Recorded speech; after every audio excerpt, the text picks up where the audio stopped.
Hello, everyone, and welcome to part 3 of our book club reading Ivan Illich's Gender. We're very excited. We're getting into some of the meat of the book today. This is my host, Maria. Hi, Maria. Hi, Marc. You're not my host. What is it? Co-host? Co-host. So up until this point, we have discussed Illich's critique of economic sex, which is basically that once you destroy gender polarity as a reality and try to have a unisex world in which male-female difference is just a sort of gloss on the fundamentally androgynous human, then women lose.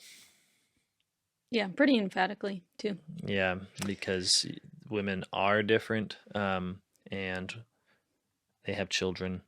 And so especially, it's not a necessary thing, I guess, but because our industrial society is the way it is, women are less able to meet the ideals of that society. And so the move towards a unisex society becomes, in fact, sexist. And he makes all sorts of bold claims, like the nation state is inherently sexist. He says that. Doesn't really back it up so much, but starts to feel true with all his examples. Yeah, I think it starts to make more sense too as we move into the next couple of chapters as well, because all that sounds really vague when you have nothing to compare it against. Yeah. So he keeps talking about vernacular gender and how this is different, and we got into that in the last podcast with the last chapter, but now he's really moving into specifically what that looks like, and there's a lot of examples, and I mean that's why I found this part of the book to be the most exciting and the most helpful. It rocks. Yeah, no, I mean it's like I looked up at some point, it's just like I like gender. Gender's super rad. Yeah, it's a lot more complex and creative. Well, it's really fun. I feel like, ever since I was like gender as it was introduced into like my modern public school education was always like, here's this problem, inequity, inequality, and life in America is just one big figuring out this gender problem. So like whether you agree with that or not, the point is it's not super fun. But the way he describes it, I'm like, oh, this isn't just this agonizing like wart that we all have to freeze off of our skin. This is something fun. And I think that's maybe I was vibing. Yeah, I don't know if that's that's not the takeaway. Just so you get why I'm enthusiastic today, as opposed to a little more dreary when I'm talking about the economic sex of modernity. Right. So let's jump into chapter 4. This chapter is called Vernacular Culture. I'm just going to read the little introduction in the beginning because it's really helpful. So he begins by saying, tools are intrinsic to social relationships. Each person relates to society through actions, and the tools effectively mastered to carry out those actions. To the degree that one actively masters one's tools, their shape determines his/her self-image. In all pre-industrial societies, a set of gender-specific tasks is reflected in a set of gender-specific tools. Even tools that are there for common use can be touched only by only half the people. By grasping and using a tool, one relates primarily to the appropriate gender. As a result, intercourse between genders is primarily social. Separate toolkits determine the material complementarity of life. The separateness of toolkits can lead to an extreme division of domains. In a moving chapter, Pierre Clastres, no idea, who has lived among, you didn't practice beforehand. I did not. Guayaki. Does that look right? Reports on such a split in the world in the Amazon jungle. Women's domain here is organized around the basket each one has woven for herself at the time of her menses, and the men's world turns around the bow. No personal authority stands above the two domains. The division, which is constantly experienced, engenders the tension that holds the society together. If ever a woman touches the bow of a hunter, he loses his manhood and becomes pane. That's another one I didn't practice, but I think that's right. His arrows become useless, his sexual powers are lost, he is excluded from the hunt, and if he does not just shrivel and die, he lives out his life behind women's huts, gathering food in a discarded basket. Ain't that just the way? Haven't we all just felt like we're living our life behind women's huts, gathering food in a discarded basket? That or feel like a plastic bag. Yeah, so I mean, he's taking a really interesting object of analysis here, which is tools, like the way that, which is perfect for what we've been talking about, because tools are sort of both a way we shape the world themselves and then the means by which we shape the world. So it's quite literally a construction that's also used in constructing. So as we talk about gender as a kind of construction, he's actually looking at a gender division that's almost, it in some ways almost predates like the actual work of constructing. It's like, well, one of the primary things we do is construct male female worlds. And so the world has this sort of, he says no personal authority stands above the two domains. It's like the world has an irreducible twofoldness to it. It's not like there's some higher court of appeals outside of male and female that like the Right. worlds could be judged by. Mm-hmm. But they actually have a kind of independent life that's known or can be studied by the tools. Yeah, and I think this is intuitive to us when he talks about to the degree that one actively masters one's tools, their shape determines his her self-image. I mean, we experience this in jobs. Totally. Yeah. Right? Like who I am is what I do. And what I do is defined by the tools that I'm using. How well can I use this computer? How well can I use this scalpel? Whatever your job is, it's your mastery over the tools that make you that thing. And he's going to go on to say this extreme example of the bow and the basket within this particular culture. But, well, it's extreme, but he's going to say that this is one of the marks of a pre-industrial society, is that there are objects that are for women and objects that are for men. There are tools for women, there are tools for men, and that they can't simply be exchanged for each other without some loss, without some cataclysmic event. And I do think this is still true. This is one of the things that gets lost sometimes. Like, if it's true, if what he's talking about is true, it's always true. Gender is always there. It's just it can be beaten down, it can be reduced, but if it's part of human nature, we're still here, as male and female. And so I was thinking to myself, like, okay, where do I still have this sense of like a tool that's like only? And I realized, oh, it's obvious for Americans, it all comes down to like the bathroom.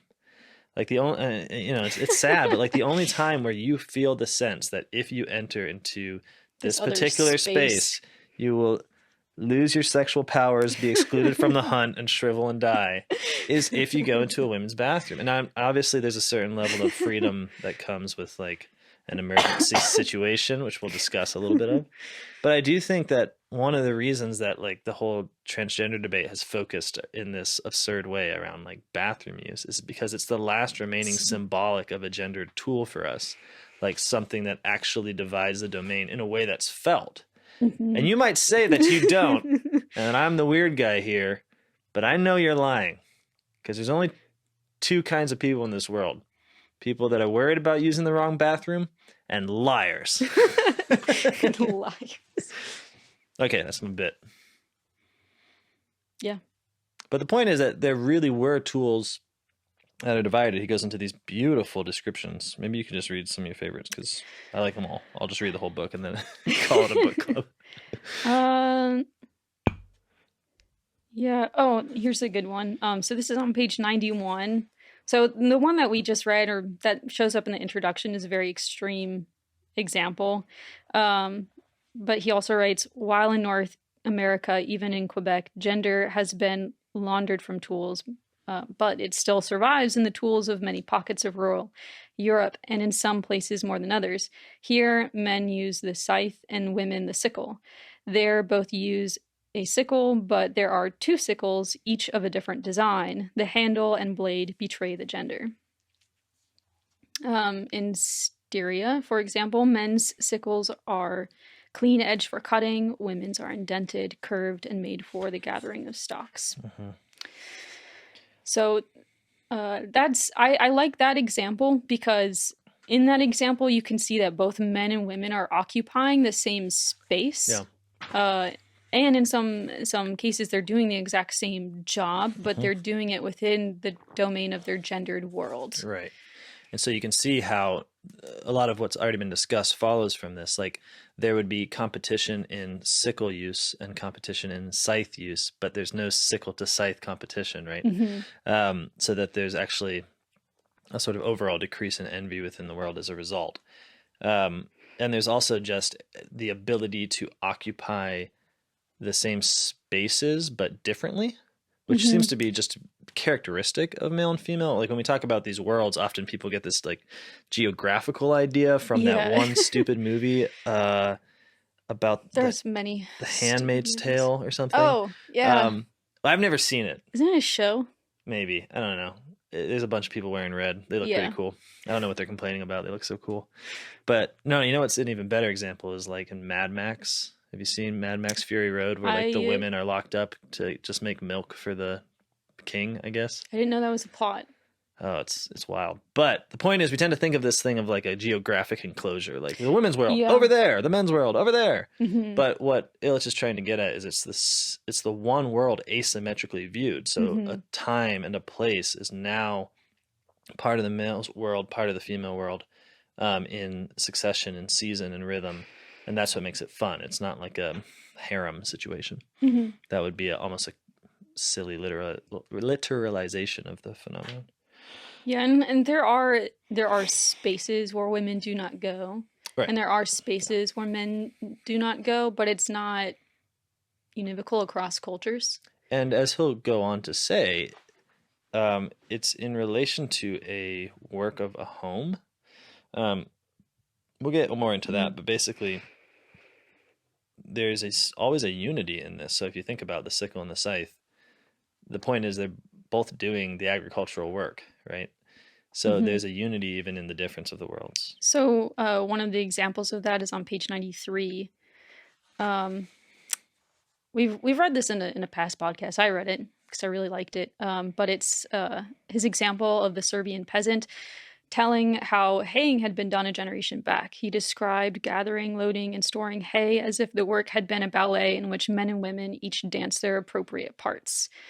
Um, and now, while he spoke, we were watching how things were done now. Haymaking had turned into a unisex job under workers' control, which any hired hand could do.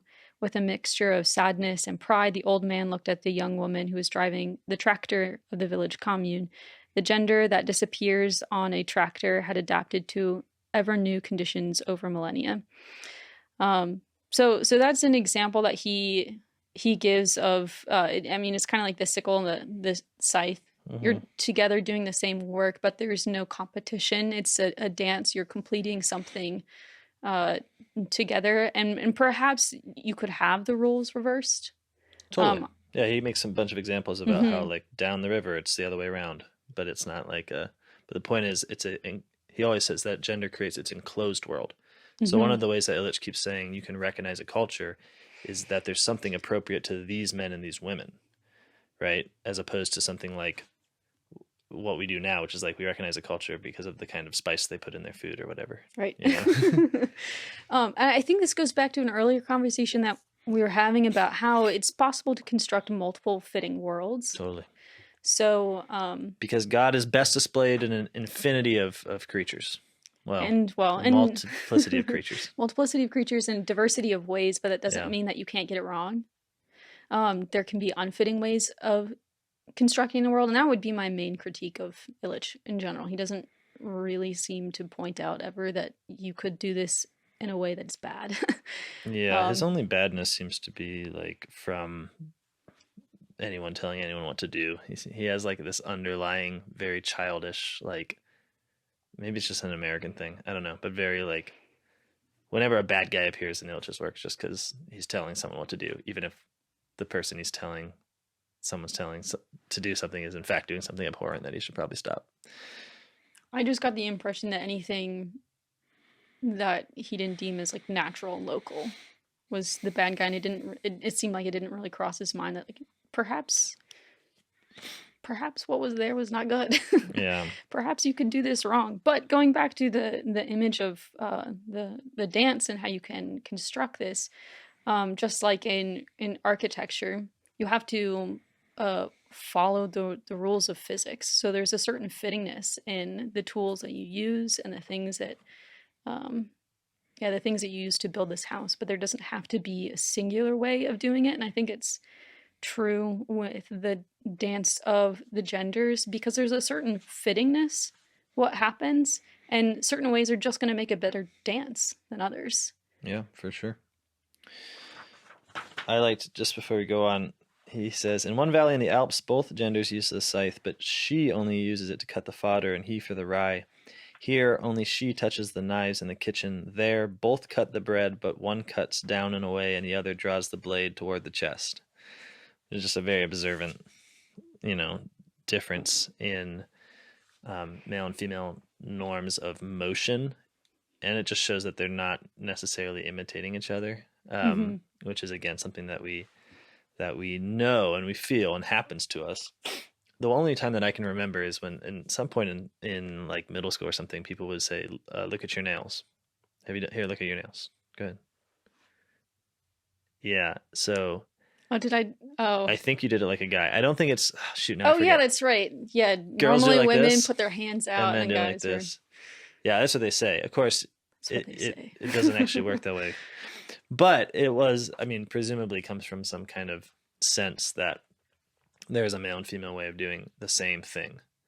That it actually doesn't apply is whatever. But like the sense is that there's a male and female way of doing the same thing. I remember I was walking down the street and I had my son in like a carrier.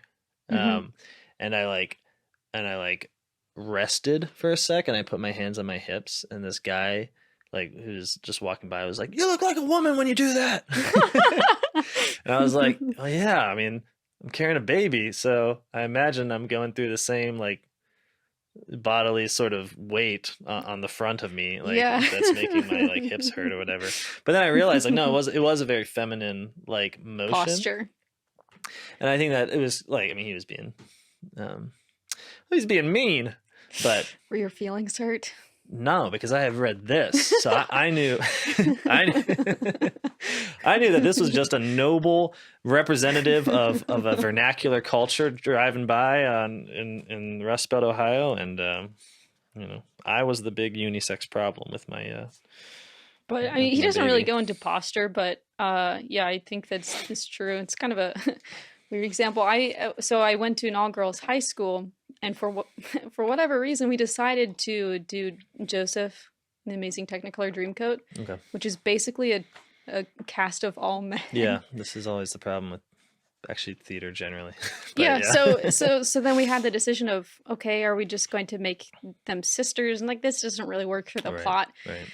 And so yeah, like they all like were dressing as men, and it becomes really, really obvious that like you put a woman in different clothes and like she does not walk like a man. Yeah, I know. So you guys were doing drag. We were. You guys were what's the word? Troubling the gender norms. It's so wrong. It's so obviously false that never mind. That's not the point. I was thinking of man spreading when you said this, because this is like a current. Have you heard this? Yeah. It's like I don't. Okay, in fairness, I don't read much, so people sometimes are like, "Are you like?" I say things and they think that I'm aware of like some debate. So I am actually completely unaware of the debate, except for this vague sense that man spreading, which is the art and act of sitting with your legs wide open, that this has come under some fire. That's right. Within like somehow like leftist circles. Maybe this isn't true. I probably have this totally wrong. No. Yeah, no, it's true. It's like an offensive way to sit. Well, it's like taking up more room, which is not comfortable to sit next to. Right. I mean, to me, it just seems like someone being rude. Sure. And like maybe it's a specifically male way of being rude. I think it is, and that's what I wanted to say is that like often what happens is when you think about typical male and female behaviors, you think of it in terms of this like our unisex world in which anything that is resoundingly male seems to be like boisterously like overbearing, as opposed to just a particular male way of being rude or a particular female way of being horrible. So anyways, like the loss of a asymmetrical worlds occupying the same space means that it's always like the differences can always become offensive really easily Mm-hmm. because there are always differences within a univocal world, within one Right. world. Mm-hmm. So like it's not just, a bunch of guys sitting. It's like sitting in reference to women who are sharing the same world and sitting in the same presumably room, I guess. Now Yeah. I'm thinking about how I'm sitting. Anyways, let's move on. Uh, kind of lost my train of thought. Sorry, gender, rent, trade, crafts. Well, yeah, let's go there. Yeah, so more examples, and I wanted to read a few just because it helps move your imagination to understand what the heck he's talking about. He says that primitive life is always built on a set of split tools, and then he gives three different examples in rent, trade, and crafts. So he says on page 95 that traditional rent was frequently paid in a gender specific way. Mhm. Uh, His example is a little bit further on. oh, It thank you. says that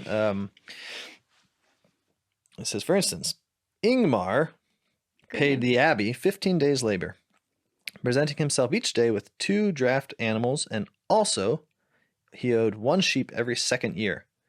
His wife, and in the case of her death, a maid, delivered 5 chickens each fall. He's getting sources from contracts between peasants and lords. He says the language of these contracts makes it obvious that 2 irreconcilable competencies are involved in the payment of the rent, and that there is no common denominator uniting them. I think that's 2 things. I was like, dude, that's all the rent is? That's amazing. And maybe it's monthly, but still 15 days labor. You got a 15-day work, situation to keep your roof over your Yeah, head. this That's is sweet. awesome. A sheep every second year. I mean, man, oh, to be a peasant covered in mud. But he says that there's these irreconcilable competencies. So he's pointing out is the presumption is not just that men and women are occupying different worlds and doing different things, but that they are involved in a productive economy, which what they produce is gendered, right? So, Hmm. so you would expect the sheep from the man and the chickens from the woman, because yeah. So I think it's just really what he's building up to is a critique of money later. He goes Hmm. on. He has another example. He says women's products and men's products are clearly distinct. Church law did not forbid any and all general servile work on feast days. This was news to me. Rather, it clearly specified that men were to abstain from the hunt, from tree felling, from the building of stockades, and women from hoeing, shearing lambs, and pruning trees. The two could not produce the surplus to pay the rent interchangeably. Both the product and the exacted service were gender bound. And presumably, he's also making the point that their labor couldn't simply be referred to as labor. So this is like again a sort of a unisex assumption that the church law could simply say human beings cease from work, instead of saying like, okay, women cease doing this, men Hmm. cease doing that. That there's always a twofoldness that needs to be addressed in the church law at some point in the Middle Ages, is recognizing this. And what he seems to be building up to is a sort of comparison to a money economy. Right, when the couple are not paying rent in a gendered way, they just become a taxable unit. Um, Yeah, and it's just that with money, obviously money is a medium of exchange, right? So mhm. if you're paying your rent in kind, so with things, then that can relate to the world of things, which is governed by gender. Mhm. Once you introduce a money economy, um, and he would probably say something like, well, actually, the money economy is really made possible by the destruction of the gendered worlds. But once you introduce a money economy, then you have the ability to pay the same thing. Mhm. So maybe the woman does this, maybe the man does this, but they're both exchanging their labor into something that's sexless, genderless, Mhm. which is money.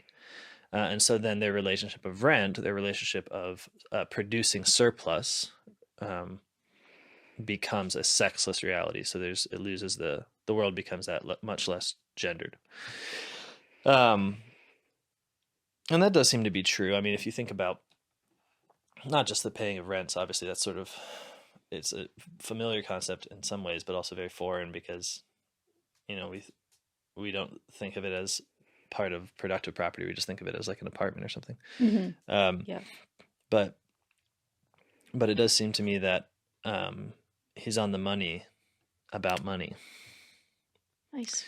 because when we discuss in the first part of this book review, when we discussed um, the ideal of the society and the way that we measure equality within our industrial capitalist society, we judge it according to money. So we compare wages to find out if we are being equally treated. And so Mm-hmm. it does seem to me like the wage is the mark, as it were, of what sexless worth looks like. It can be, it's a number value. Right.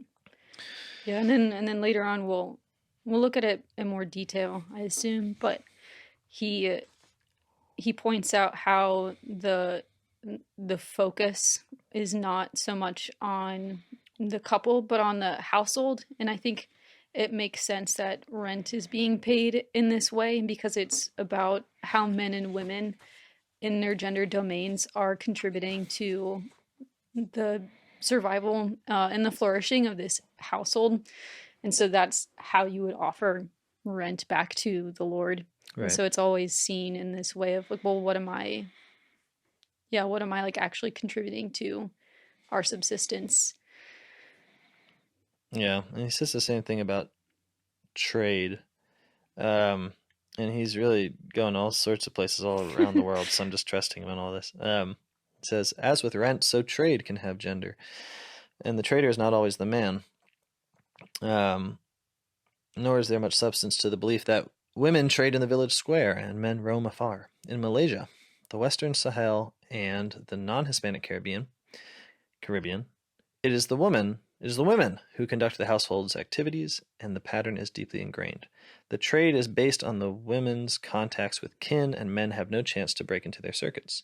Whether the trade is in pottery or jewelry, the woman is the one who deals with distant villages while the man takes care of the house. He then says, to keep the husband in the home, a woman trader might force a second wife on him under the threat that otherwise she would leave him, a threat that even today holds good in Senegal. The man knows what she trades no one would buy from him, and that her income is needed for the house. Like rent, trade goods also have gender. In northern Burma, no one in his right mind would buy jewelry in the market from a man. It would undoubtedly be fake for the tourist. I liked this because just the comparison to money. So in the footnote, he says a husband can never tamper with his wife's trading business in the way he can lay claim to the money she brings home. Hmm. So one of the consequences, and I think there's something in the biblical literature here too, when Right. it describes the ideal wife at the end of Proverbs. I'm going to say Proverbs. It talks about her making deals in the Oh marketplace, yeah, her that's right. Mm-hmm. spinning, making clothes, um, bringing in goods to a household, and basically managing a household economy. And it's praising this as the sort of ideal wife. One of the things that I think is exciting about it is the idea of this lack of any final exchange of that reality into a unisex reality. So what I mean is, when the work is one of trade done by a woman in a way that there isn't like male interference, um, it really does have, at some point Illich talks about awe over otherness as the Mm-hmm. reaction of the genders within a gendered world. And it does seem to me like in the Bible that's what's happening. It's like a man in awe of like a woman Mm-hmm. doing something that he's not comparing to anything else. He's just Mm-hmm. saying, look at her go. This is wonderful. Or I guess another way of putting it, it's not like, oh, here's like these useful things that this woman can do to serve me. It's like this is the gender domain, and like she's the most excellent at this. Yeah. Like she out of competition with other With other females. women, yeah. Yeah. Which is how the Bible describes, like in Song of Songs, it's always like, like a lily among brambles is my beloved among women. Mm-hmm. So there's this sense of like the superiority of like what stands out is not um like the human. I don't even know what that looked like. What stands out is like um she is the best of her kind. Mm-hmm. He's the best of his kind. That seems to be a kind of value that we don't really seem to have as much. At least I don't know. In talking with people about their romances, I've very rarely heard someone be like, "He's the best of men," "She's the best of women." Although they probably feel that somewhere, right? I hope. But that exchange into money, right? So the you know, he's describing a culture where, okay, yeah, if you did all that, but at the end of the day it was exchanged for money, then the worth of it is measured in terms of a reality that the man can compete with, or vice versa, the woman can compete with. Right. So if in that end of Proverbs, in the praise of the perfect wife, he has said, and when it's all said and done, she comes back with $300 for the cash fund or whatever, there would be a letdown in the romance of it, right? Yeah. Because you would be like, well, maybe he could have made $400 doing something else. Hmm. So he's trying to point to this like exchangeability of money is, goes right alongside hand in hand with the exchangeability that comes with getting rid of an asymmetrical, unexchangeable gendered world. World. Yeah. And I'm not familiar with the research that he's doing, but it does make sense to me, at least in this situation, when he's saying that trade is based on the woman's contacts with kin. Men have no chance to break into their circuits. Like, yeah, I could see that being a really tight circuit. Totally. Although, it's horrible. You think about like MLMs today, like multi-level marketing schemes where like, I'm just saying, like Oh. the women's sort of Hi, superiority of Susie. trade. Haven't talked to you in 2 years. Okay, but imagine if a guy were to get into LuLaRoe's or what's the other one that sells like makeup, Arbonne or something. I don't know. Okay, Is it but Mary Kay one? yeah, but Yeah. imagine a guy were to like contact another guy and be like, "Hey man, I haven't talked to you in 2 years, but this lotion has changed my life, and I just felt like it was time to reach out." I mean, it would be insane. Like unfortunately, I think it's only in our like weird vices that we still have like a real sense of like uh that is something only women do. Well, I mean, it's not only there, but I think the point is that like you can never bring the critique of the modern world all the way to its end, because you can't actually destroy the gendered No, of course worlds. not. They're still there, even yeah, vestiges or even in their vices. You can Even see that. in the horrible simony of using your holy friendships for the sake of selling, you know, pomegranate juice or whatever, you you are still That's what I buy from my friends. reminding people of the gendered world from which we have departed. Incredible. Hopeful, maybe. Sweet. So there was one last example from this, which was the example of the guild, which I thought was really cool. So a couple of recent studies on medieval trades have made much of the fact that many guilds allowed women to become masters. The silk spinning and weaving guild in 14th century Cologne was made up solely of women. But more surprisingly, we find women in guilds that were decidedly men's domains. In one case, a woman headed a 14th century smithy, which had 24 workers and a heavy investment in water mill driven hammers. But he is pretty quick to point out after that, like you could take that information and go like, oh, like how progressive, like they're living Hmm. in this unisex world Hmm. together. Not so, says Illich. He says, but such women were the widows of guild members, and by being in the guild, they could keep the shop and the family. They were appointed the shop's guardians, as their men had been before them. But to jump from evidence of this guardianship of town or family interests to a conclusion that women worked iron or side by side with the apprentices in competition with them would be ludicrous. I thought this was a really great example because it shows how we can be so anachronistic. We can just take our assumptions of the modern world and read them into the past. Yeah. So you might look on this and assume that they're just living in a genderless world, and in fact, that's not what's really going on. But again, it's that example of a space being occupied by men and women, but doing it in different ways, in a way that's not competitive. Yeah, but also showing that it's not exclusive. Like there are cases in which one can occupy the other world, and those two are judged by the gendered worlds. So I think again, it is a human construction, which means it's the product of our freedom. We are able to build it, we are able to break it, we are able to change it, not easily, but it's not the case that there's like this sort of, here are the laws and men shall be the only masters here. It's like there's always exceptions because it's always being created. Hmm. It'd be almost like reading, like, I don't know, the book of Judges, and them presuming that because like Deborah was a judge when Israel was in a time of crisis, that this represented a beginning point of like a progression to like a future in which female and males both held like a kind of political office in Israel.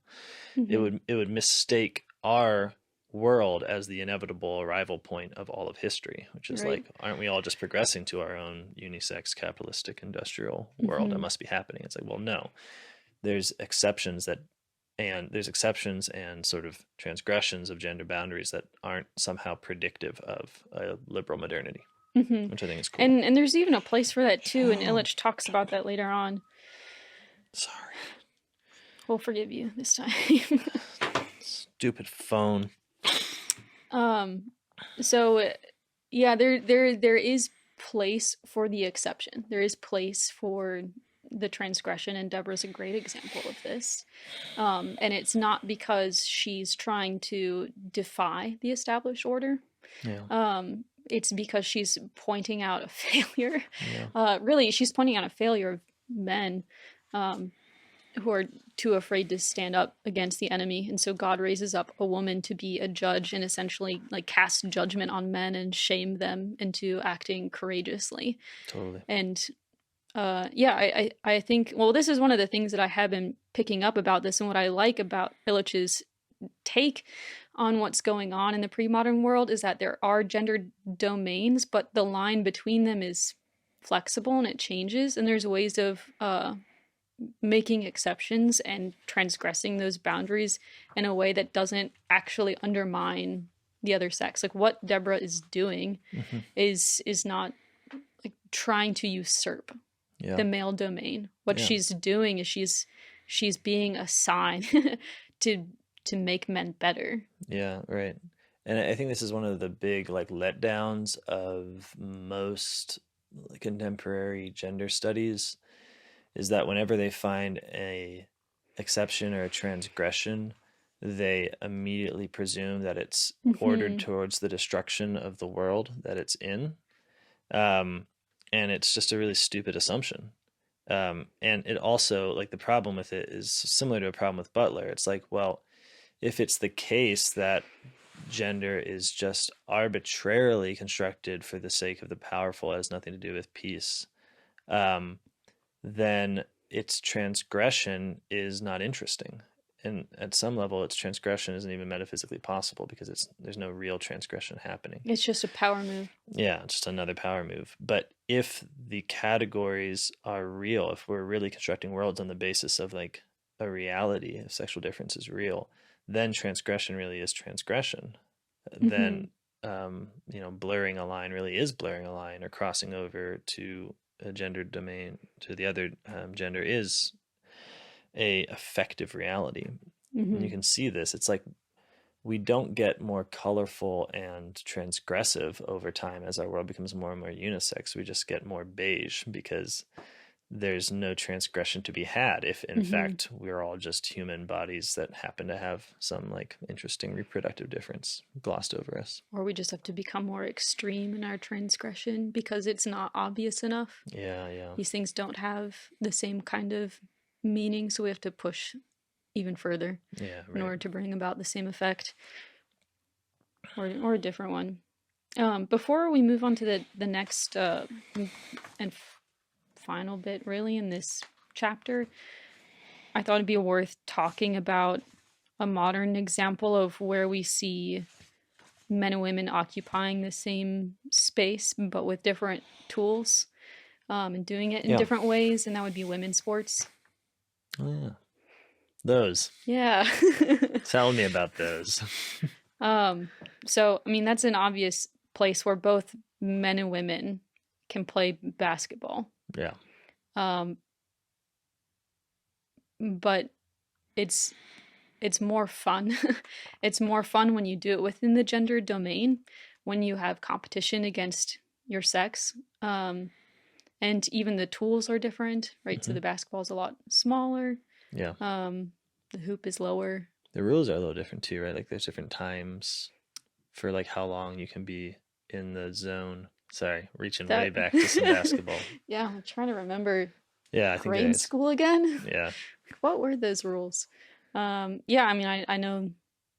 Yeah, I know that the tools are slightly different, the rules are slightly different, and it's to foster competition within the sex. Yeah.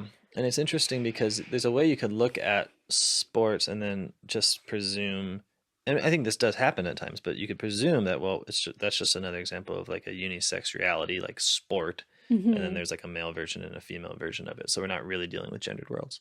But I would disagree a little bit because it seems like, while that's definitely happened, the actual, even the motivations in playing Right, sport are different. totally. Like we're not doing the same things when we play sport. Like males are obviously involved in like a, a sort of death battle competition with sports where they want so desperately to be admired. I mean, one of the critiques of, I mean, it's silly, it's a critique of women's sports from the perspective of male sports, Hmm. presuming that the unisex sport is real, Hmm. which is like, well, they're not as fun to watch, and I think that's quite true because Hmm. what male sports is for the sake of the male ego, like for the fragile male ego Yeah. that needs competition to affirm itself. I mean this. I'm Like no, not. it's meant to be Yeah, watched. yeah. It's meant to be watched. I mean, that's why we do it. Like the idea of like, I just want to play, a nice basketball game for the spirit and community of it. I know it just sounds like kind of boring. I'm not saying that's what girls do. I think there's real competition, but Yeah, I I'm mean saying there's like, there's real competition, but definitely the motivations are different. It's not like man, like I want to play field hockey really well so I can climb the social ladder. totally, that's actually a That's wild thought. It's not a it's not a thing, but I mean you do climb the social ladder if you go to an all-girls school. Sure. If you were on the volleyball team Hmm. that gets the most money. Hmm. Um so there's social world climbing within the gender domain, but it's not like I need to do that for the sake of the opposite sex, Sure. which is definitely the case for men. Does Like seem to be that's so. Yeah. so yeah, the motivations are different. The tools are different and doing the same thing but in a different way. Hmm. Um, yeah, it just seems to be better. Word. All right. All right, moving on. He's got a bit on wedlock that I think I just disagree with. Not his fault. He was never married, but he has this theory um, that marriage underwent a fundamental change that sort of led to a preliminary stage towards a unisex world where he says what had been principally a ceremony um, to tie together two families related by complex lines of kinship became the event by which two individuals were joined for life in the new economic unit of the couple, an entity that can be taxed. Um, so he's being very cynical here in saying that, like, as marriage became more individualist in the sense of like Mm-hmm. being for love, being the unity of two people, that this was somehow the death of like, or the beginning of the death of the gendered worlds.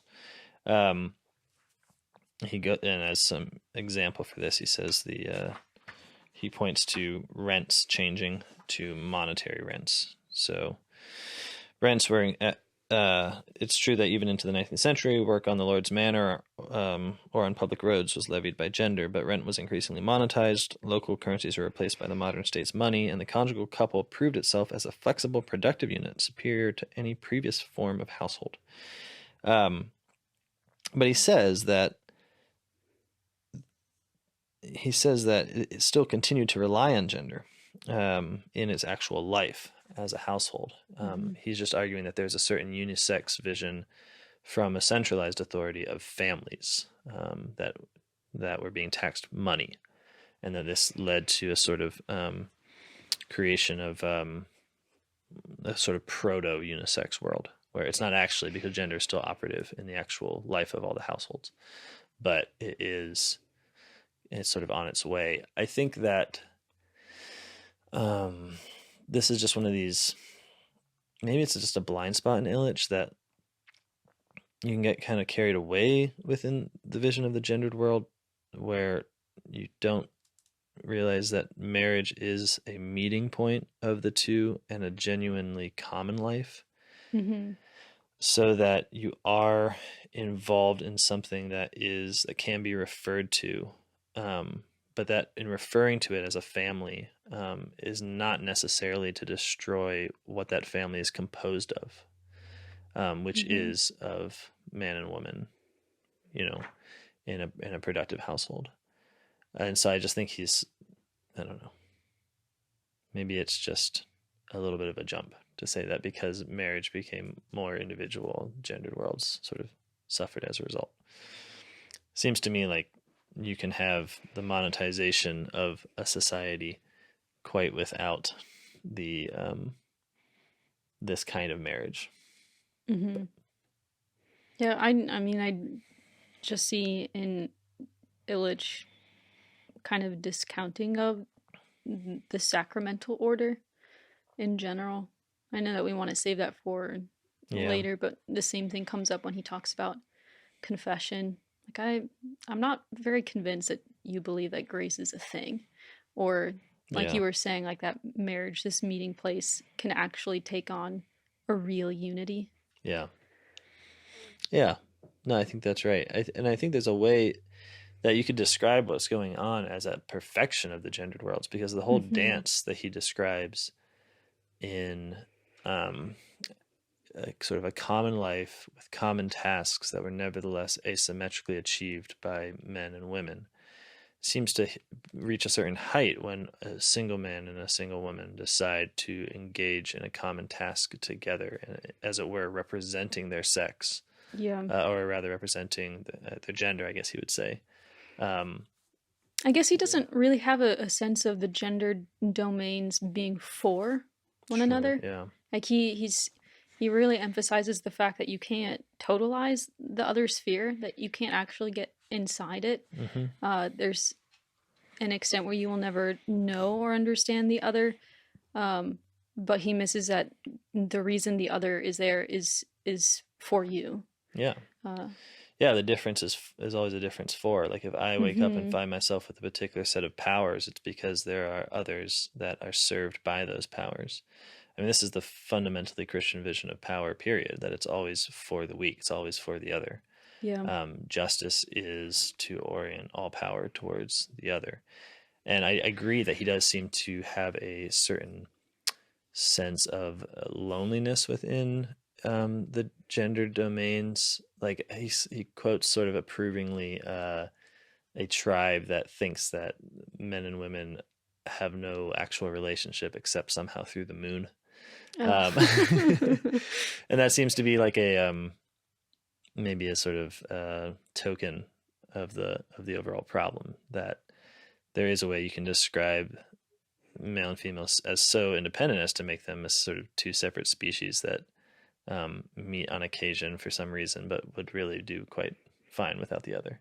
Mm-hmm. Which his very evidence obviously wars against. He Yeah. can't really think that at the end of the day, because um, what he's describing is worlds where what strikes me most is how profoundly men and women need each other. Yeah. I mean, it's our world in which we really don't need each other, Mm-hmm. except for reproduction. Like it all narrows down to reproduction. Like somehow we just need women to have ovums and we need men for sperm. But if we could get rid of that necessity, we probably would, and we're working We on yeah, we're it. definitely working on it. So that's the world in which like we can actually just separate. But Hmm. these worlds he's describing, Yeah, like like every single, you're constantly reminded over and over again of your like symbolic need for the other.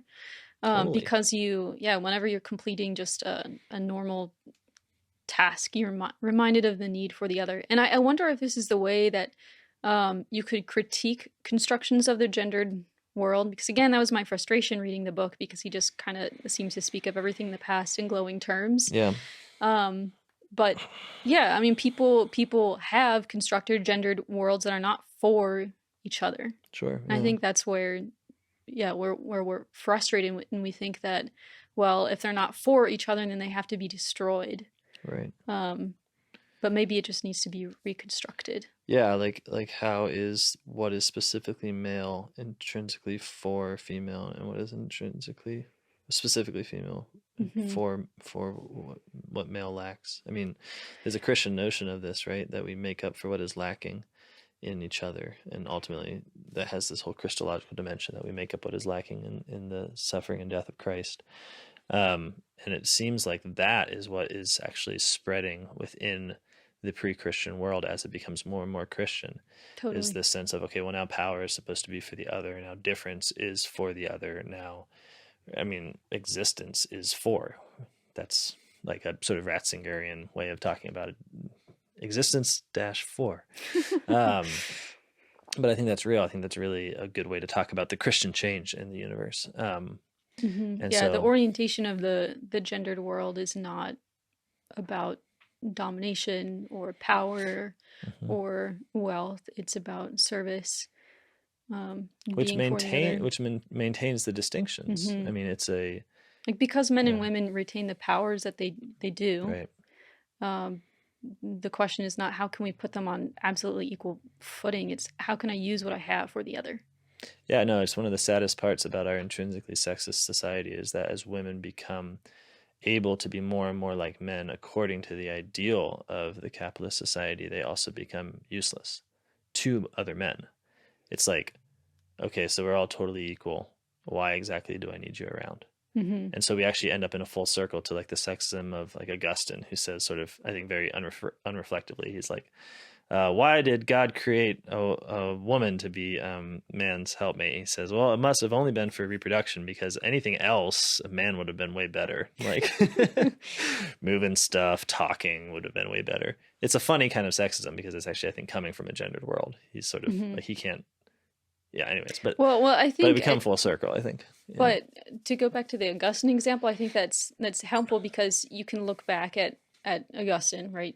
So like a part of the church's history, and here you have this great theologian saying something like this, and I think it's easy to forget that what Christianity is doing is being leaven in society, and as the gendered worlds are being transformed in the way that we just move and conceive of the other, of being for another, that takes time throughout the generations, right? Christianity is entering into a pagan world and seeking to transform it. It doesn't happen immediately, and it takes a long time for those things to change.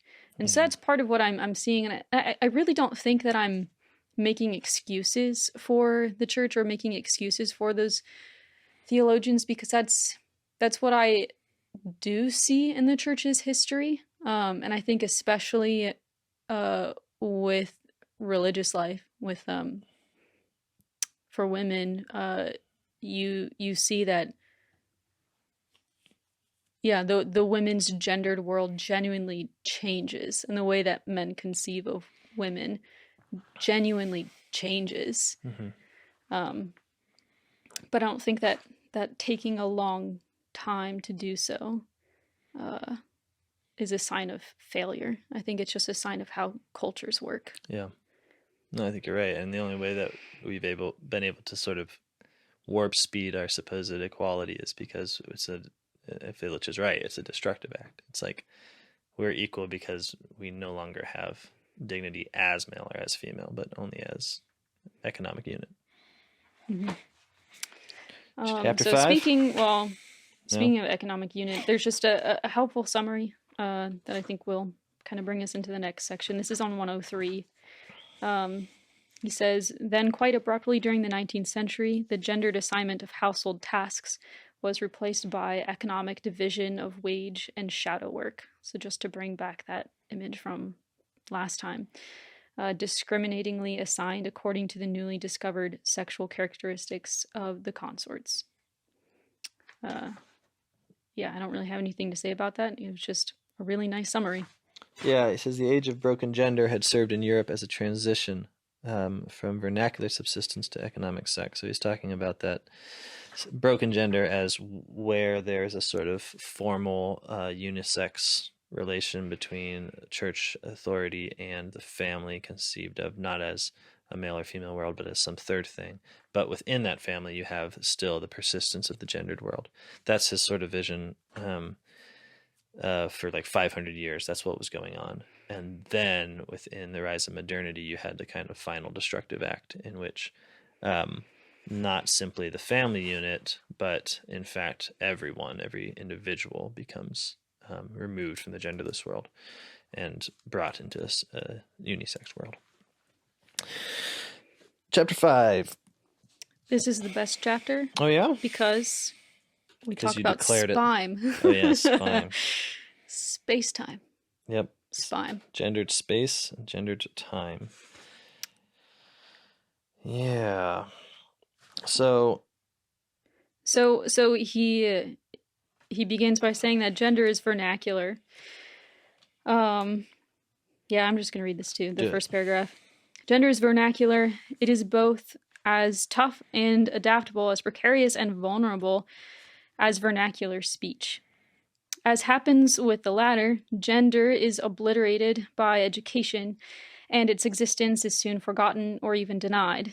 Thus, many people today have lost the ability to remember or even imagine either gender or vernacular speech. For the high school graduate, his parents' vernacular has become a substandard dialect of the mother tongue he has been taught. For the daughter who returns to rural Mexico, equipped with her university degree, the gender of her old mother can easily appear as a bondage that she has escaped. And he gives a specific example later on. I'm not exactly sure where it is, where he's talking about the way that the gender domains worked. There was even a difference in language and a difference in speech. totally. And that's not really comprehensible to us today because it doesn't really happen. It's been erased. And I think that's what he's getting at in that opening paragraph.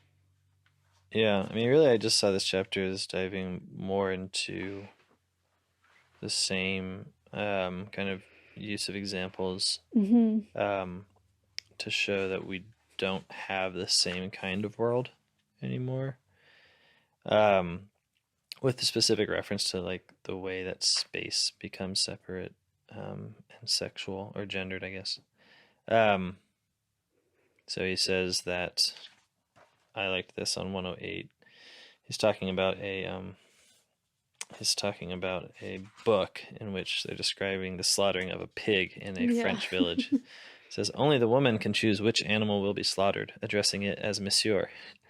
But the man must set the day for the slaughter. They go through dozens of appointed steps as if dancing a minuet. Women prepare the sausage and men salt the lard. But while in Minot, only women beyond their menopause can pick up salted pork from the larder, a few miles down the road, not even they may trespass into this male space. Each village does its own dance to the tune of its own regional music. And I think this is, again, it's what we've said, but it takes on special resonance when we consider like the rise of liberal modernity as the construction of nation states that happened in and through the destruction of regional difference. Right. It's like Illich is actually just lending a specific causal sort of point of regional difference. Like, what is actually making regional difference? Well, it's gender, right? It's the fact that we're never doing things the same way. We're always in a dialogue with something that we're not. And so that we're always producing difference. And I think that's really cool because sometimes we just, male and female is a reproductive reality. But if what Illich is saying is true, it's not just that we reproduce children, it's that we are productive in like world building. If you imagine, if you will, an all male world, you can, or an all female world, you can see, I think, intuitively how you would start to do the same thing. Like you would figure out what works for what you need, and then tradition, the handing on of what was before, would become very homogenous. Like we do the same things, we do what works, and it goes on like this. And there's no spice, there's no life, there's no diversity, there's no rhythm. Whereas once you're up against something that isn't you, then you're always in a state of reacting to something that you don't quite understand. Again, awe in the face of otherness becomes a. So you can see how the maintenance of gendered worlds is productive of regional difference. Whereas now, of course, we don't have regional difference, Right. at least not in America. Um, Yeah, it really is upsetting how you can go from one end to the other country and then just Taco Bells all the way through. you're in the same place. I mean, if you get off the roads, you hear the voices, and we always have these sort of token differences, like Pittsburgh, we say yins instead of y'all or Yins. something. So But if weird. you can list the differences and like on your hand, then they're dead, right? Like Yeah. that's sort of the problem.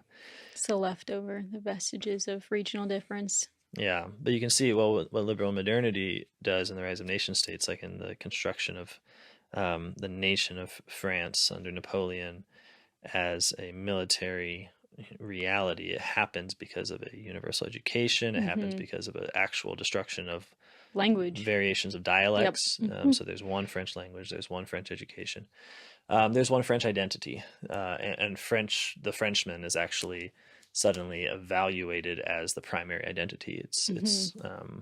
It's over Yeah, I and remember above. learning this for the first time, and yeah, it blew my mind. Like Yeah, I like we didn't. really produced these things. I mean, Mm-hmm. America, it all feels very natural because we started our country like Yeah. 300 years ago. Mm-hmm. So we don't really see the destructive elements until sometimes we get a little bit worried about what we did with like the Native Americans or something. Yeah. But in Europe, it's just very obvious. You can point to then and now, and Mm-hmm. the difference between then and now is the construction of these things we call nations through the destruction of regional difference. Mm-hmm. Um, so the point is not to say that. Well, the point is simply to say that I think what Illich adds to a general distaste for the destructive sort of liberal planning of modernity is to critique it of a certain destruction of the gendered worlds Mm-hmm. as well, and almost necessarily. I was reading a good. There's a couple dissertations people have written that point this out, that like in the construction of the American nation, there's a deliberate attempt at androgyny as like the invention, even before like women could vote, the invention of a citizen as a non-sexed or a non-gendered thing that is really the predominant, the most important thing that you are. So we're all Mm-hmm. citizens of this country, um, and how nations used images of the androgen to symbolize this. Like it's really quite literal. The kind of collapsing of sexual difference into this thing called the citizen was something that we actually did in art and in politics. Mm-hmm. Um,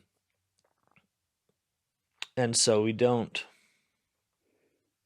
Yeah.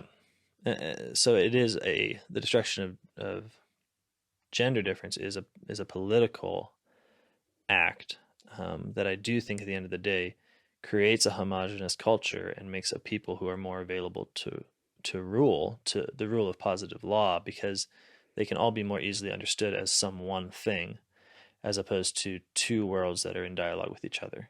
You know? Mm-hmm.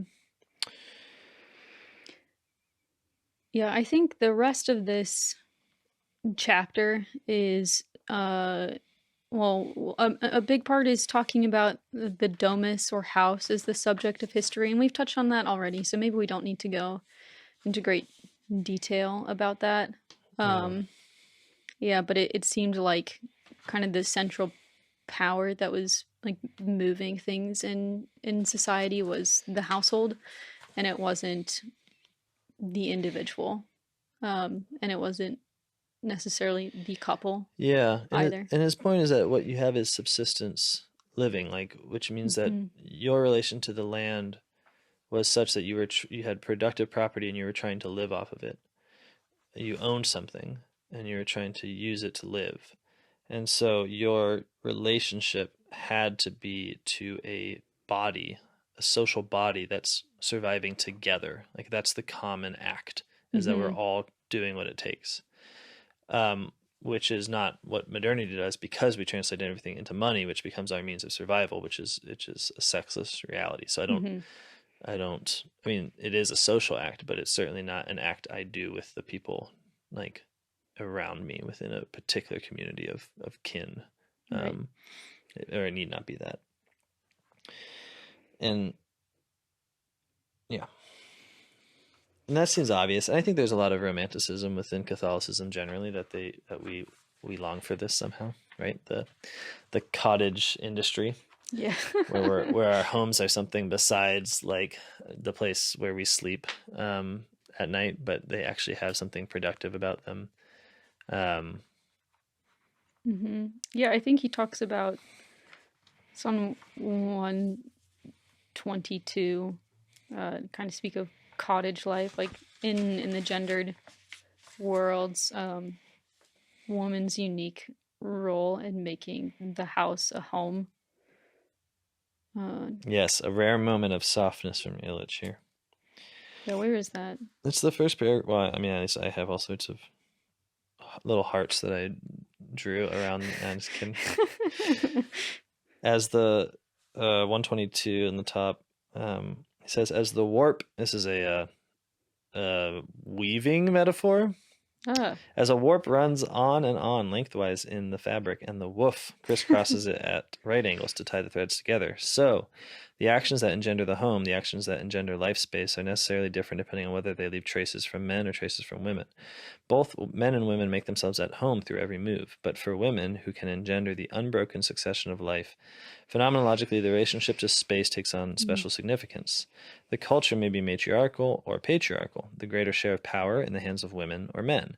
But only for women does to live and to dwell mean to engender bodies, to leave behind a trail of new life. In one culture, men may build shelters, make fences, or terrace a hill. In another, these tasks are assigned to women. But only from women does bodily life come into the world. No matter how the local mythology depicts the creator of the world as mother, father, or androgen, no matter whose name the children carry, mothers, fathers, or uncles, the special space and the time that corresponds to it that sets the home apart from nest and garage is engendered only by women, because it is they who bear living bodies. So I think that's goes back to our assertion, really, that the reason that modernity seems irredeemably sexist is because women have babies. Mm-hmm. Because I think here Illich actually lays it out in a kind of maybe obscure way, but it does seem to be there, that because women have something particular about them, namely that they make homes in the unique way of making new life Mm-hmm. within themselves, that they make homes because they are homes for people in a way that men can't be. Um, Yeah, he writes in the next paragraph, unisex architecture is necessarily male sexist, as is the unisex ticking of watches. Such designs place women in their flesh and rhythms in double jeopardy. Their potential contribution to homemaking is frustrated, and they are yanked out of their proper gender context. In both respects, they suffer more than men. I mean, it might seem a little extreme, the unisex ticking of watches. hmm. I'm wearing oppression on my wrist. No. Um, but I think what he's pointing out is uh, something that I've thought about in a more like symbolic uh, sense. Like I think this is what he's getting at with time, like the way that men and women embody time is different because women embody time in a way that's like physically seasonal. Mm-hmm. um yeah, our bodies have a cycle to them, and so like we have by nature a more cyclical experience of time, and that's not something that men have. And so I think he's kind of connecting it to like a unisex ticking of a watch where just every second just goes on and on and on, there's no change. It doesn't really account for a more, yeah, seasonal cyclical experience of time, which women live and highlight. Yeah, and I think you can see this in the crisis of like women and the need for maternity leave Mm-hmm. or abortion considered as a need. Um, that it, it the time world of America is fit for men but not for women. Um, yeah, and it does seem in the Christian spiritual life there's this like Edith Stein looks at all this sort of thing and says, well, if there are these differences in man and woman, it's because they're for the other to rise to the Mm-hmm. full stature of Christ. And it does seem that in the Christian life, women teach men about hope for the resurrection, and men teach women about the reality of death. You know, because if I could dare claim a vice to your sex, um, it's maybe I don't know a word for it exactly, but it's like a contentment, that this life actually has a kind of self sufficiency to it, because you have these seasons, things come back around again, you have children, you have a certain like completion of purpose um, Mm-hmm. in Yeah, being a it mother and bearing life, in raising life. in It's kind of like, like a cyclical mm-hmm. fashion, turning back in on yourself and within your own home and world and contentment there. Right. And so when you look at men, there's a lesson being taught to women because men don't have that. But by not having that, death is very real to men. So time has a linear sense in that it's, you know, we don't we don't have this return within ourselves. We go forward until we die. Mm-hmm. And so for us, it's always on the horizon with no chance of return. But I think that if you're ever going to understand the cross and the resurrection, you would have to have both the male and the female perspective of time, namely that it is something that ends and it's something that never ends. Like we Yeah. die and we rise again. Okay, I definitely want to go on this tangent because this is something that I've thought about a lot. I mean, you see this historically. So like the pagan notion of time is dominated by the feminine. Mm-hmm. Time is a cycle, Yeah, and yeah, the world is just turned over and over and over again, yeah, death to life and life to death. totally. And so there's a certain like hopelessness Yeah, about that, and a certain fate. enclosed world that you can't rise above just because life is on repeat Yeah, sure. forever and ever. And now we've run to the absolute opposite extreme. Like we have a male dominated notion of time. We're It's just progressing. progress, progress, progress for an ever and ever. We're going Towards to what? Mars, baby. And after Mars, Neptune. But yeah, like both of these Yeah. are, I mean, it's just really fascinating to see historically that people's concept of time is so different. Oh, yeah. Because I mean, we really do think of time like, oh, time, yes, ticking watches. That's what Yeah. it Forward means. But no, stuff. no, no. These are just devices that we've used so we can measure change. But And to keep trains on schedule. That's actually why we invented them. well, Anyways, um, that's for my time as a product of industrial capitalism essay. It's not for now. but I mean, it's true that yeah, they're just like inventions for us to measure change in a particular way, but Yeah. that's like time is not actually like the seconds ticking by. Yeah, no, Um, totally. and so what I see in what Christianity does is kind of unite those two perspectives. So if you could think of a line that's like pointing up towards progress, and then you think of a circle as like this cycle. When you unite them together, like you get a spiral Mm-hmm. that's going up, Yeah. Yeah, yeah, yeah. or the opposite, Or down. Yeah. or down. And that's, I mean, that's precisely It's a the spatial genius dimension. of Augustine in the City of God and the City of Man. Yeah. Like his notion of time seems to me exactly that history is the playing out of people, a society, namely the church, humanity, like spiraling up or spiraling down. Mm-hmm. And this is what time is, and this is part of what men and women are able to reveal to each other and our different yeah, embodiments of yeah, Yeah. reality. Walter Ong is a guy who wrote a book, Okay. title of which I forget, but he makes the claim, and it seems to be somewhat right, that the male is a principle of differentiation, and like a break, because he roots it in embryology, that basically the male fetus within the womb is surrounded by a feminine environment that is dangerous to him as male. Like he's producing his own contrary sort of hormonal Mm. world, reality, body. Um, And this continues from the embryological stage into early childhood, where by necessity, the male child is within a feminine world. I mean, the womb sort of is maintained. He's still Hmm. entirely dependent on the mother, and so he has this sort of fragile relationship um, to himself, where he has to affirm that he has in fact that he is in fact not his mother, that he is in fact, you know, broken with her to be himself in a way that doesn't seem to plague females. Of, I mean, he's making an argument like from biology, so he says this is true of like birds and stuff, but it does seem to be apparent in humans that, you know, the female of the species seems less concerned with like proving herself as female, which is why you can see Yeah. like women are very comfortable to be tomboys, but no male is comfortable to be. We don't even have a word for it. That's Yeah. deficiency, right? Like, um, and so people will talk about this as if it's like something like that we need to eradicate because they don't believe in real difference. So if Hmm. women should be tomboys, men are envious of women's ability, and so they want that for themselves, which is Hmm. of course everything that Illich has been talking about.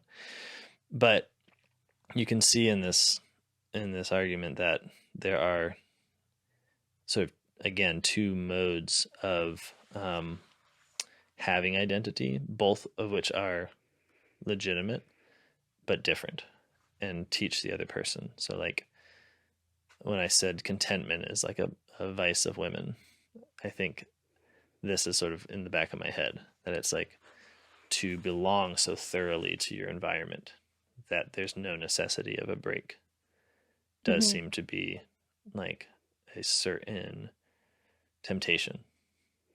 Yeah. Well, And I've then, conceived of the same thing, but in a different way. But I think it's kind of saying similar things. Maybe it can manifest in contentment. Or another way that I see women manifesting a particular vice is by like drawing all things like to themselves mm, as an orbit. sure. Um, so I mean, if we go back to like our original parents and what they're doing in the beginning is a move to become like gods. I think that men and women do this in different ways. Mm, I think the male vice, the male tendency is to dominate others and shove them to the ground and yeah, raise yourself to up. be big by making others small. Yeah. Hmm. And I think that the general female way of doing this is becoming like an object of worship and just drawing all things and manipulation around her. Yeah. That seems to be what Instagram is. Which is a prototypically female domain, Hmm. as I understand it. I mean, I haven't checked on the stats. I left it. I got out. Got out of Instagram. Twitter is probably the male domain because Right. it's like fragile egos competing with Just yelling at each other. yeah, and you do see a sort of the male voice is the norm. So like women are rewarded on Twitter insofar as they can kind of emulate the like brash, very concerned with social issues and Hmm. cursing tweets. Those are like prime stuff. Yeah, the more power moves you can make, the better. The more Hmm. attention you get. Whereas on Instagram, you're called an influencer. Oh, Mm. yes. Yes, I've heard of this. So anyways, that's more than you ever needed to know. You ever needed to know about sexual difference, but uh, well, we can just move on to unless we had anything more to say about the home. Like I think we talked about that earlier. He talks later on about language at the end of this. hey, that's almost a connection to what we were just saying. Okay, but wait, before we do that, he has gender and the grasp of reality. Did we Oh, miss where's that or that? am I jumping? 127. Uh It has my favorite stuff in it. oh yeah, You wasn't had that your on favorite page part. This is my 128? favorite part. 128 and 127, yeah. Um, so the grasp of reality. He talks a little bit about infants. Um, Mm-hmm. he says the mother's eyes, which look differently at a girl and a boy, definitely true from my experience, anyways, already impress a distinct pattern on the eyes of the infant. Thus, the earliest touching and embracing of the world is done by the infant with its own body, instructed by vernacular gender. Where gender predominates, growing up can never mean becoming a logical neuter, a genderless human, a non-specific pupil.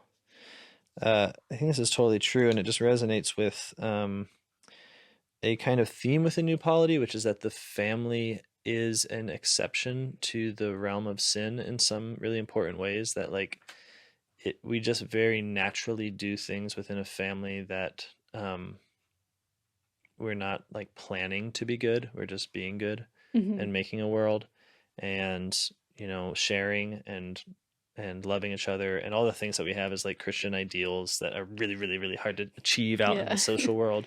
It's like they seem proper to the family. Like we say that we're all individuals competing, but everyone knows that if you had a family of individuals competing, like that would be hell. Yeah. And so it's just that liberalism isn't true for families, which is just another way of saying it's not true at all, Hmm. but it's very evidently not true at all within the family. So, Yeah, and I think it's a really hopeful thing that like when you encounter a child, you don't encounter a logical, neuter, a genderless human, a non-specific pupil. Like you're forced to respond to your child and their uniqueness, them being a girl or a boy, because they're going to encounter the world differently, and that's just really obvious if you're in a household with a bunch of kids. oh yeah, totally. No, you can only lie about these things. I mean, everything's related, right? But we find ourselves more and more able to lie about these things when we also have practices like limiting ourselves to one or two kids and limiting our exposure to kids of multiple genders relating to kids of other genders. Like Oh, I if didn't you even think about that. Oh yeah, totally. I mean, you got to think about the fact that if you have the average household having only two children, then you have more and more people being born who have had no primary experience with a sibling of the other sex, Hmm. right? Which is always a possibility. I'm just saying statistically, it's going to become way more common. Yeah, that's right. And then you're going to have more and more only children who have no experience of siblings generally. And then you're also going to have, besides that, more and more families who are actually raised by only one sex, right? Hmm. So the sort of formative years, um, the formative familial years reinforce some of the ideas that we have about gender, even as gender creates the conditions whereby we tend to make family structures the way, or the destruction of gender tends to reinforce the conditions of the broken family. Um, but it seems to me like Illich here is just saying, look, there's a difference from the beginning, even Hmm. within infancy, and I mean, he seems to think that this is really like this is a good thing. And he doesn't talk about it in the way that we have earlier about this idea of the gendered worlds really being for each other. But I do think you see hints of that on page 128. Um, so he writes, when from infancy men and women grasp the world from complementary sides, they develop two distinct models with which they conceptualize the universe. A gender bound style of perception corresponds to each gender's domain of tools and tasks. Not only do they see the same things from different perspectives and in different hues, but early on they learn there is always another side to a thing. hmm, And I think that is the gift that men and women can give to each other, and that's a real sense of being for one another.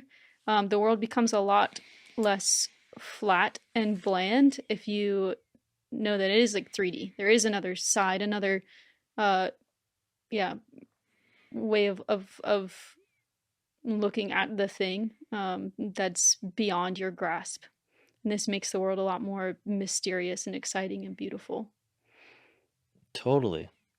And I think you're underselling it. I mean, this is my suspicion that like the fact of learning that there's always another side to a thing is like a description of the awakening of the human intellect as such. Hmm. Like for the animal, as best as we can figure when we observe them, there's one side to everything. Like things have univocal meanings related to the drives that animals have for Hmm. survival, which is why they don't really live in worlds, they live in environments, these sort of surroundings. Every object within their surroundings and their environment has some relation to their life, has some useful purpose to their life. That's why animals don't draw. It's why they don't speak. It's why they don't think about Well, elephants can paint. sort of Neptune. They don't think about Neptune much, I don't think. Um, but within the human world, you have this advent of consciousness, which has things that stand out, not as just fulfilling this drive for hunger, this drive for sex, this drive for, whatever, but has a kind of in itselfness. Like, there's a water bottle, and it's not that I want to drink water, it's that I'm considering it as being there. And it seems to me like having everything appear as having another side, another possible angle, another possible vision, someone else Mm-hmm. that can look at it differently, someone else that has a different world that nevertheless contains the thing, Mm-hmm. is almost a prerequisite for understanding the thing as having a excessive presence beyond my own individual drive for survival. Mm-hmm. It seems like that's like the world opening experience. Right. And and it does seem like fundamentally men and women always safeguard the human, like what makes human beings human. um, Traditionally it's that they're a rational animal. Right. They have this thing we call the intellectual operation. um, so it seems that with the it's not that gender is like unrelated to the human, as if you have the real thing, which is the human, and then it has two sort of varieties, male and female, which is how we tend to view it. I'm trying to flip it entirely on its head. In fact, male and female, by virtue of that being a reality, dispose us to the properly human activity of intellectual operation. Mm-hmm. The ability to have a world that is always bifurcated, split, open to another angle, Mm-hmm. is just seems to be characteristic of the way reality appears to consciousness as opposed to animal desire. Right. Or maybe another way of putting it is that the need to communicate, because when I know that we're approaching things from within different worlds, Sure, yeah, yeah. communication is what awakens intellectual activity. I mean, this is just true historically of our Yeah, own. empirically, yeah. Yeah. That's how Uh, babies start talking and such. yeah, the need to like explain the thing or explain my interior life to another, a world that they can't enter into. That's what Yeah. awakens the intellectual life. Now there is a line that he says right after that ends a paragraph that is unique. So he says, well, I just had a different thought on it. So he says that early on they learn there's always another side to a thing, and some things are always within reach for a boy, but out of reach for girls most of the time. And he doesn't say and vice versa, although it's true, Hmm. right? So when he's talking about space time or Spime. spime, He says spine blocks at some point. spine blocks, even better. A new toy for Christmas. Every kid wants it. Get them a spine block. So I think that has that same effect. What's interesting about the way that he's described spine blocks is that they're not always constructed the same. Like there really are different spaces where women cannot trespass and where men cannot trespass. There's always going to be certain places of the world that are not within our reach, but maybe the point isn't that we're safeguarding like those particular spaces. Maybe it's not the space itself that counts, but the fact that we have an experience of like places that we can never reach into, that we can never Mm, grasp yeah. fully. And especially if this the gender domains, these worlds are what open us up to the mysterious other. This is a part of our revelation of God, what God is trying to teach us. Like our experience of gender is God trying to teach us humility before the creator, and to have a concrete experience of a place where I cannot go, Totally. in a place that I'm excluded um, from, it puts me in a place of humility, because there's a place that I can't trespass into. I can't totalize my grasp. I can't be Yeah. God. I can't be Yeah. everything. I can't be everywhere. Totally. That's really profound. Yeah. And I think in some ways we simply will have that. And it's not so much a question of whether we will have that, but whether it will be an experience that leads us to humility and worship, or to like angst and a Mm-hmm. sense of limitation, right? So I'm thinking back to the bathroom thing, because what's funny about what you express is it's like, it's not that we've like destroyed gender in the sense of like of like a place that we cannot trespass into. It's that that's a bathroom now, and that's sad. Like the reduction of the world to like these spaces that we're like. Hmm. So instead of saying like, okay, how can we make this world resplendent with places that I'm not allowed, right? Hmm. We say, okay, let's make sure I'm allowed everywhere. I'm not actually going to go everywhere because I'm finite and I don't really care. But theoretically, let's make sure the Theoretically. whole place is open to us. And then I'm just going to run my head against those places that can't be done to, which Hmm. at this point seems to be a bathroom, right? Um, Yeah, well, yeah, one reflection that I've been having uh, while just like thinking about the topic of gender in general, um, is that all of it really doesn't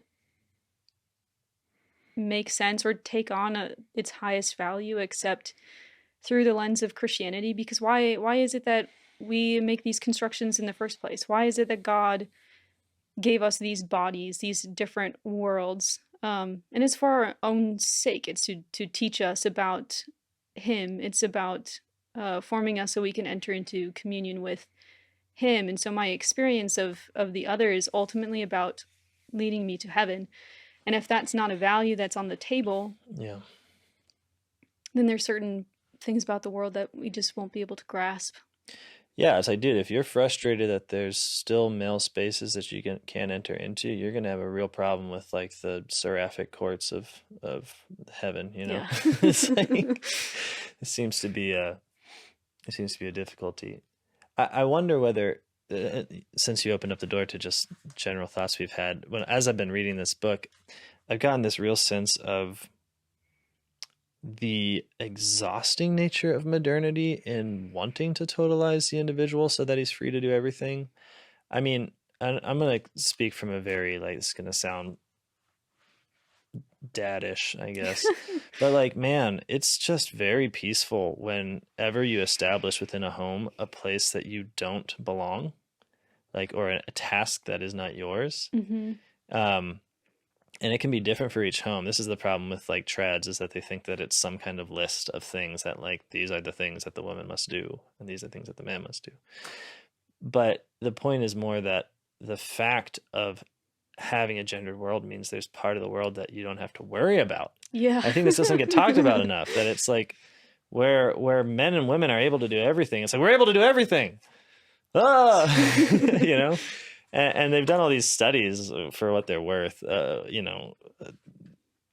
Talking about how people that try this to have like every part of the house, every task equally exchanged back and forth Oh, that sounds between horrible. the husband and the wife, they obviously get into more conflicts and are more stressed about it Hmm. than people that just naturally, not with any like ideological commitment, just end up Hmm. saying, yeah, you do the laundry, I do the cooking, or, you clean that room, I clean this room. We have a gendered world that comes Hmm. out of our search for peace. We're not like trying to implement a medieval vision here. Yeah, you're constructing a world that's for the other. Like the Yeah, reason why I have this task is for the sake of our household right. and it's for the sake of everyone. Right. The peace that comes with being rejected from the laundry room is palpable. It's like, I don't want to be there. It's not because I disdain it. I know that I need it. Hmm. Like, I absolutely need a woman to be doing what she's doing. Hmm. Um, to be rejected from that space is precisely to have a part of the world that's taken care of by someone else who has genuine authority over it. Earlier on, Illich talks about how between the two worlds, there's no like higher authority. And I think this is one of the things that's lost is the sense of places in which you are in fact the authority, like you have care over it. It Hmm. is yours, not yours contingently, not yours on Wednesdays but not on Thursdays, but like you have dominion, Hmm. right? um Whereas within our world, because we're so afraid of being rejected from anywhere, we end up paradoxically ending up without any dominion over anywhere, because Right. every place has to be theoretically open to the woman, as every woman space has to like theoretically be ultimately open to the man. Um, and it does seem like once again women get the raw end of the deal in this transition. Hmm. So I think there's something to be said, not just about like, because sometimes Illich will talk about like the tension between the genders that forms the dance. I think that's quite right. Mm-hmm. But it's also the expansion of areas of the world that people know belong to a different authority, and so have the peace of someone who's under their authority. Mm-hmm. This gets lost, I think, because we think of authority always as like a male thing that comes down, and then women are somehow under male's authority or whatever. But actually, the experience is that when, like, to be under authority just means you're not the one who's taking care of the thing. And you really will be punished for trespassing on a realm in which someone else has the Mm-hmm. authority, and that's right. And it seems to me what gendered worlds naturally do is precisely give authority to women, Mm-hmm. and give authority to men. And it seems what unisex worlds do is they get rid of authority altogether, and they try to give power to men and women, right? Just the sheer capacity to do whatever they want to do. But then they end up with whole realms where no one's really taking care of anyone. I mean, I don't know. You see this a little bit where it's like, okay, both men and women can work. So now the kids go to daycare. So it's like there's no domain of care that leads to authority, Mm-hmm. because now you're just paying someone to do that. Right. No, no, not trying to be mean. It just seems like modernity suffers total spaces in which there is no authority. No one's taking care of anyone. Um, and the gendered world seems to thrive and delight in ever smaller and more particular realms of authority and dominion. Yeah, and that's another thing I was noticing about Illich, to kind of riff off of that. Um, yeah, it's you can give actual domain.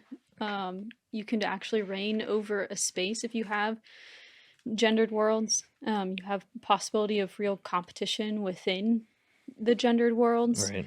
Um, but again, it's flexible. It's not a rigid thing that there ought to be gendered worlds. Yes, but there's not only one way to construct it. Um, and there's certainly bad ways of constructing it. There's many good ways of constructing it. Um, and maybe you might, I don't know, maybe you might be in a certain construction where like you don't feel like uh, you fit that world or you can dance that dance particularly well. Right. Um, and that's certainly possible. But again, kind of to move back to, well, what is the construction of the gendered worlds for? Is to give you an experience of there being of another world. And in that way, like even if you like experience that kind of discomfort, it's not all for loss. Mm-hmm. One other thing I want to mention is his association of gender transgression with cataclysmic moments. Oh Where yeah. was this? Was this might be in the next chapter? Did we want to save that for next time or do we Oh, want to is it keep really? going? The gender through time? I think so. Oh, I thought that was our last chapter that we're doing. Are we not doing gender through time now? I forget what we said. Well, we were going to do it, but we've also been talking for a bit. Where is it? Okay. You want to just end with this? Yeah, I think so. 144. That's where I'm looking. Well, I guess it's really 143. So he's talking about something that we all, I think, are very familiar with, like gender transgression. This is like the absolute fetish of academic gender studies. Like wherever you can find any transgression, you're like, I'm going to do my dissertation on this. And then you get tenure or whatever. It's very boring because it's usually just some kind of reading in of modernity into history and saying like, see, like, look at all the transgender people in the Middle Ages. It's here too. Yeah, right. Thesis statement. Right. The end. Yeah, it's rough. So Illich has a little bit of a better take in that he says on 143, in all times and places we find evidence that without change in its contour or its magnitude, the barrier between genders has been trespassed. Public misfortune is often cause for such a breach. During the Middle Ages, During the Middle Ages, the heavy-wheeled plow drawn by a shod and harnessed horse was almost the symbol of male gender. Women would not dare to approach either the tool or the animal. But we find several late 14th century miniatures from northern France depicting women handling the plow. The plague had decimated the population, and war had carried off most of the surviving men. Women had to work the fields until their boys became adults. Here's a couple other examples of this. Now, on the one hand, this is like just saying the most obvious thing in the world, but I think it's worth emphasizing. It's a human construction, which means it's free, which means that there is no contradiction that when it becomes necessary to violate Right. the gendered world, that you do in fact violate the gendered world. Mm-hmm. Because the point is that it is supposed to be for, like everything that Illich has discussed is like, it's for putting food on the table, it's for having a house, it's for subsistence, so that if subsistence is threatened by the maintenance of a particular gendered taboo or whatever you want to call it, then it goes, and it goes easily. It would be perverse, and it would be precisely something that the church would be at war with if somehow in this situation he describes women were still like, I can't touch the horse, you know? So it's hard because we always think of it, of the disaster as being now. Like, we don't see that, okay, there is a time of peace in which it is okay to have a whole world that you don't deal with because it is under someone else's authority. But when that person is destroyed, when that goes away for some reason, it is proper and just for you to take it under your authority. But that doesn't mean that what you're doing is like, well, I'm, you know, Transgressive. right. Like, Yeah. it is transgressive, but only with reference to the peace. But the point is that the peace has been broken. And so now there's new norms. One of the consequences of Illich's description here is that modernity could be described in some ways as just an extension of a state of emergency or of a calamity, such that the calamity itself is described as a normal life. And I think you see some evidence of this being really the case, that if you look at, like, you know, we talked about the rise of the nation states. Well, they rise in response to a threat, namely Napoleon, as everyone tries to do what he's doing to create a structured military to be able to survive his empire and its aggression. You have the construction of states that are essentially concretizing this calamity. So you have standing armies, you have you know, the way taxes are structured, you have the emergency destruction of local difference so that there's easy command structures. You essentially have a state of war that becomes a norm of life. It doesn't go away. That's what I'm saying. It becomes the very form of life for that people. A really obvious example of this in America is, you know, before World War II, you still had this obvious presence of a gendered world, however you judge it. I don't really mind, but the point is that there was a male world and there was a female world prior to World War II. And because of the emergency of the war, women moved into what was a male world and took up work in the factories and started doing industrial work for the production of weapons and other things for the war effort. And there's a romance about that time, but it's really interesting because the romance depends on it not being normal. Like, it's heroic because they're taking a position of authority that's necessary, needed, that's been left there. So you think of, like, the image of Rosie the Riveter. Right. It's a paradoxical image, right? Because she's flexing a muscle that isn't really there, doing this, you know, which is like a male sort of pose. She's a hero precisely because she is, and her hair is tied back, right? She's a hero precisely because there is a male who's not there, right? But if it is simply the ordinary, you know, rote State of affairs, then there's nothing about going to work that makes either male or female give you the old heroic thing. There's no calamity here at all. And that's what you see in after World War II, is that, you know, the women that moved into the factory, that just became, it never went away. Yeah. So it became, wartime production became the norm. That kind of total mobilization of the workforce became the norm. Propaganda became the norm through advertising. Like, the things we did to fight the war became the way we lived. And so I think that there's a way in which he's quite right that as long as we're still operating within this mentality of a cataclysm, of an emergency, of the desperate need for survival, as long as that's sort of the background motivation of people, like where there's no rest in sight, there's no like enjoyment as the object. It's just like production, excess, storing up, getting wealthy, avoiding, calamity, avoiding scarcity. Hmm. When these are the motivations, it does seem like gender is perpetually deferred.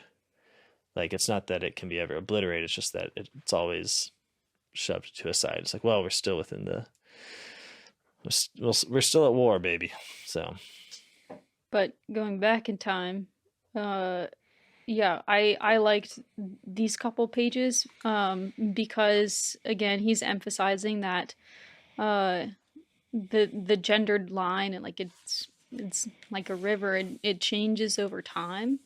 It really is a construction. I just get excited about it because it's looking back on the past and seeing that yes, there were gendered worlds, but it wasn't an absolute world. mm-hmm, It wasn't a world of like rigid conformity, and there was an actual place for exceptions mm-hmm, to the norm. So one of them would be a state of emergency, like just like nothing that either of the genders have done. There's like war or there's famine. Um, there's exceptions within the individual household. Like mm-hmm, maybe the man or the woman is sick, so you mm-hmm, take on different tasks, and it in an ideal world that wouldn't be something that's like taboo or shamed. mm-hmm. Um, but then there's also there's the exceptions that are meant to shame the other.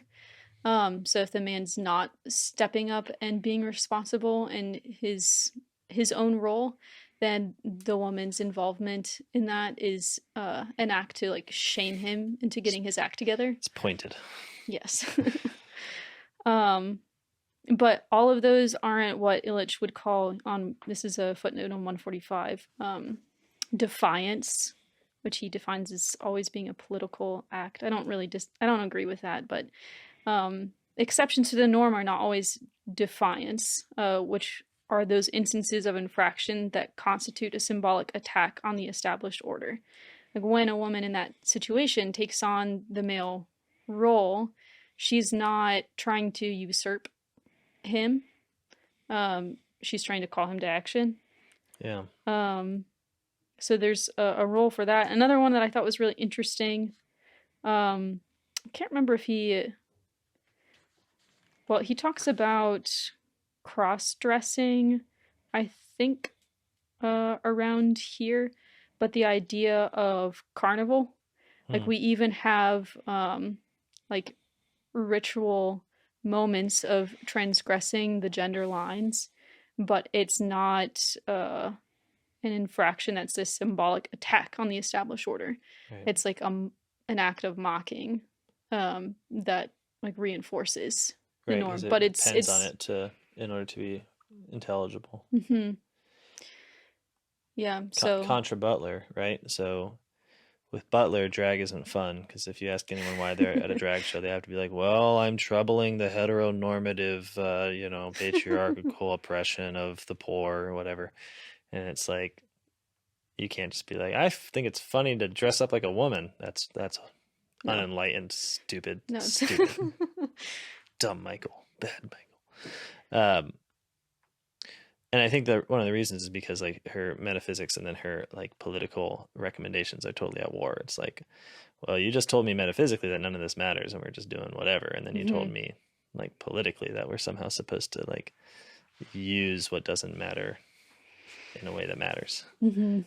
Whereas it seems like once you have the gendered world and you're saying like, no, this is real, this is a good, this is how we preserve ourselves in our humanity, is by keeping the twofoldness of society, then it's precisely that which enables transgression, which enables saying like, well, precisely because we know in a thick and resounding way what like a woman's world is, can a Mm-hmm. man imitate it in a way that's funny, precisely because he Yeah. can't imitate it without occupying it, Yeah. you And know. I like that there's an actual place for that, and it serves a real purpose, and it allows you to appreciate them more. Like when you see like men imitating women, it's just funny and it really reinforces how different we are, because like as soon as like a man tries to take up like female poses in the way Mm-hmm. that women act, like it doesn't work.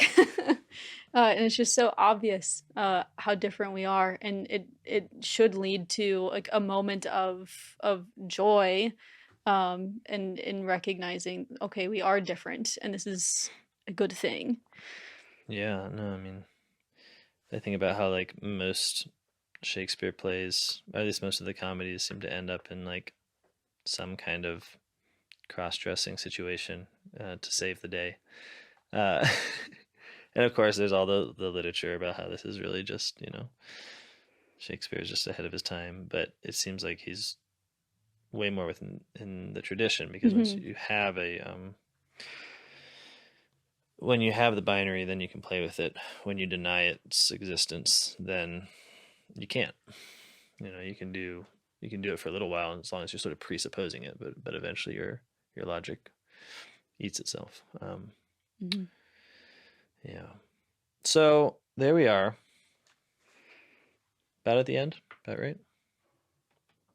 Yeah. So we want to end with the very last chapter, which is a small chapter, and then we want to offer our critique of Illich, both in Hmm. a kind sense of just a summary, and an application, but also in a negative sense. He says some, I think, just damn foolish things. Um, It's got a very interesting take on confession. yeah, I think we're all gonna really enjoy the confession discussion. Yeah. He kind of sucks it out of Foucault and doesn't criticize it enough. Um, Yeah, so next time we'll be taking the tail end of Gender Through Time, uh, yeah. and then the very, very end. Okay. Well, thank you very much for following along here. We'll see you next time. Bye.